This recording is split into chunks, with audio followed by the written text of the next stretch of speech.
Todos tenemos un lado oscuro. Él duerme tranquilamente. Por favor, no hagáis ruido para que no se despierte. Se alimenta de vicio, líquidos mágicos, humo mágico, polvos mágicos. Entonces sale él, refugiándose en la noche, consiguiendo su objetivo: destruir lo que yo construyo, alimentándose de odio. Cuando yo duermo, él vive. Cuando él vive, yo muero. No le afecta el dolor, tampoco el sufrimiento. Por fin he conseguido apartarlo de mí.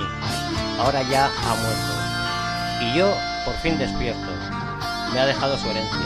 Tengo que pagar por lo que él ha hecho. Le voy a perdonar con una sola condición: que no despierte nunca más. Ahora ya puedo ser libre y pensar en mi única realidad: vivir en libertad, rompiendo las cadenas que tanto nos hicieron llorar. Descanse